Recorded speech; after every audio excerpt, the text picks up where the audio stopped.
Hola, yo me llamo Juliana Muñoz, soy médica de la Universidad de Antioquia, ginecóloga de la Universidad Nacional de Colombia. Estuvimos preguntándole a las mujeres qué dudas tenían sobre ginecobstetricia en general.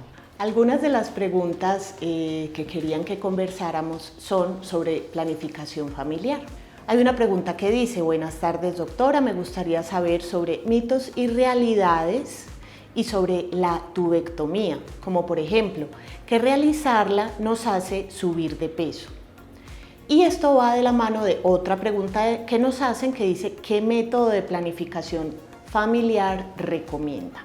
Lo primero es que afortunadamente para la mayoría de las mujeres en la actualidad y en Occidente, la maternidad es una elección. Nadie está obligado a ser mamá y además puede planear en qué momento quiere su maternidad. Se recomienda planificar permanentemente hasta que queramos buscar un embarazo y antes de un embarazo pedir unos exámenes que se llaman preconcepcionales y tomar unas vitaminas que va a necesitar el bebé y la mamá embarazada. Mientras yo no quiera un embarazo, así no esté en ese momento en riesgo de embarazo, porque la mayoría de los métodos se demoran algo de tiempo en ser efectivos, se recomienda mantenerse protegido por un método de planificación.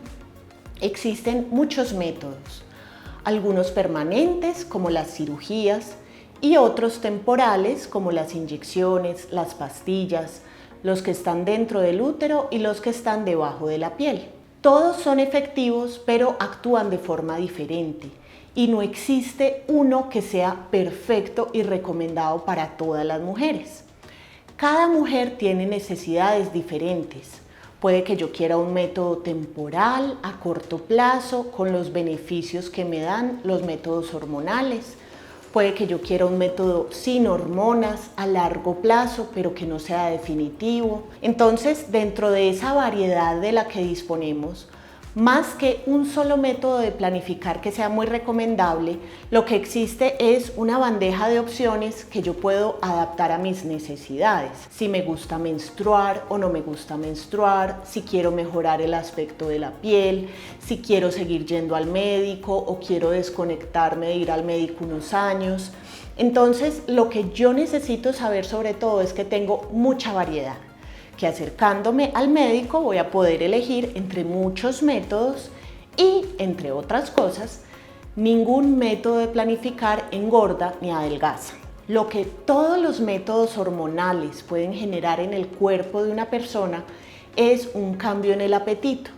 Entonces, hay mujeres que, por ejemplo, cuando usan inyecciones, pastillas, parches, anillos, las barritas del brazo o los dispositivos dentro del útero con hormonas, pueden sentir más apetito, comen más y se engordan con más facilidad. O sentir náuseas, poco apetito, dejan de comer y se adelgazan.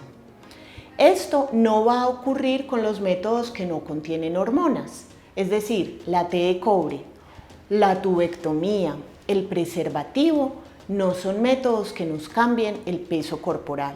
Es cierto que existen muchos mitos alrededor de todos los métodos de planificar y algunas personas dicen en la comunidad que se operaron para no tener más bebés y luego subieron de peso, pero esto no está relacionado con ese método de planificar. Lo que ocurre es que todos los seres humanos tendemos a subir de peso, es decir, han hecho estudios en los que seleccionan un grupo muy grande de personas, incluyendo hombres y mujeres, incluyendo mujeres que planifican y que no planifican. Y casi todos los seres humanos, de hoy a 10 años, vamos a tener la tendencia de subir de peso. Si pensamos, por ejemplo, en nuestro papá a los 20 años y nuestro papá a los 40 años y él a los 60 años, vamos a ver que tuvo una tendencia a aumentar de peso y eso no se asoció a ningún método de planificar. Sencillamente en el mundo actual es muy fácil adquirir calorías, no tenemos que salir a cazar ningún león y es muy difícil gastarlas porque tenemos una vida muy sedentaria, no tenemos que salir a correr detrás de ningún león. Eso hace que sea muy fácil ganar peso, pero no es culpa de un método de planificar en particular, sino de nuestro estilo de vida. No existe un solo método de planificar recomendable. Cada persona puede adaptar la variedad que existe a sus necesidades personales. Tampoco existe un método perfecto. Todos van a tener pros y contras, pero de forma individual, en una asesoría adecuada, entenderemos qué es lo que más nos conviene y podremos elegir qué preferimos. También nos hacen dos preguntas muy interesantes sobre sexualidad. Una es cómo lograr un orgasmo y otra es cómo recuperar la libido. Cuando hablamos de libido, hablamos de deseo sexual. Y cuando hablamos de orgasmo, hablamos de un punto muy placentero durante el estímulo sexual. El problema es que esto no son puntos de corte críticos y radicales. Esto es como las olas de un mar. Es decir, uno puede tener un poquito de líbido, mucha líbido, exceso de líbido, o uno puede tener una sensación placentera, un orgasmo o un orgasmo maravillosísimo. Y los seres humanos somos seres muy cambiantes. Particularmente la mujer, por ejemplo, durante sus ciclos, puede tener momentos en los que algunas hormonas como la testosterona suban, eso acompañado de otras situaciones en su vida que harán que tenga, por ejemplo, más líbido. En general, cuando tenemos problemas para llegar al orgasmo, la mujer debe preguntarse cómo está su relación con su propio cuerpo. Revisar si tiene alguna situación en la infancia o en la juventud que le preocupe y que quiera hablar con un profesional. Revisar cómo está con su sensibilidad corporal, si ha explorado sus sitios de sensibilidad, si sus genitales están sanos.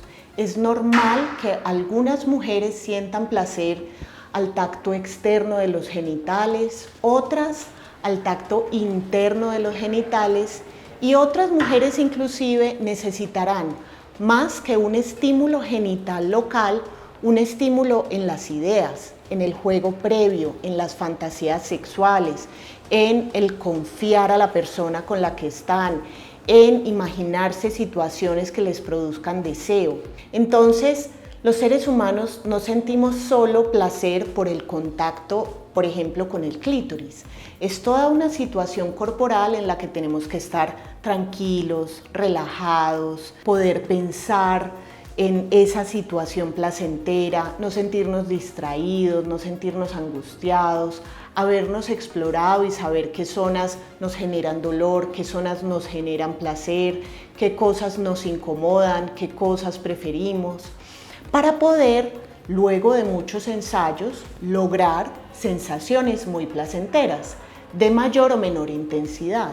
No todas las mujeres en todas sus relaciones genitales tienen orgasmos increíbles, pero lo usual sí es que la mayoría de las mujeres logremos algo de placer sexual y además es bonito que no lo permitamos. Entonces, si estamos sintiendo que no logramos el placer que creemos poder lograr, podemos consultar con una ginecóloga, si somos hombres con un urólogo o con un sexólogo, de manera que podamos revisar qué está afectando que logremos esas sensaciones placenteras como el orgasmo. Y en cuanto a la libido, entonces en general las mujeres en vida fértil, desde la primera menstruación hasta la menopausia, que no planifican, van a tener unos picos hormonales cerca al momento de la ovulación. Esto evolutivamente está hecho para que busquemos un poco más al compañero sexual en el momento en el que eso va a lograr que la especie que es sexual logre la reproducción genética, pero no somos solo cerebros animales. También tenemos que pensar todo lo que se le pone encima a eso. Entonces, además del deseo físico y de los picos hormonales que podemos, por ejemplo, potenciar con una buena alimentación, haciendo ejercicio, estando relajados, también tenemos que pensar todas las situaciones, digamos, imaginarias que afectan nuestra libido. ¿Qué estamos pensando? ¿Qué estamos deseando? ¿Cómo estamos llevando nuestras fantasías? ¿Qué tanto nos permitimos imaginarnos situaciones diferentes? Si nos juzgamos al imaginar otras cosas, ¿qué tanto estamos experimentando hasta que logremos, por ejemplo, disfrutar de la libido que nuevamente pensamos poder lograr. No hay un punto perfecto, no hay una calificación 10 en cuánta libido se debe tener o cuántos orgasmos se deben tener. Lo que sí es claro es que los seres humanos podemos sentir mucho placer, entonces podemos permitirnos situaciones de mucho deseo, de mucha fantasía, de sensaciones muy ricas. Y si sentimos que estamos bloqueados en algún punto y no estamos logrando pasar una ventanita, podemos consultar y resolver muchas de esas situaciones para que vivamos más contentos.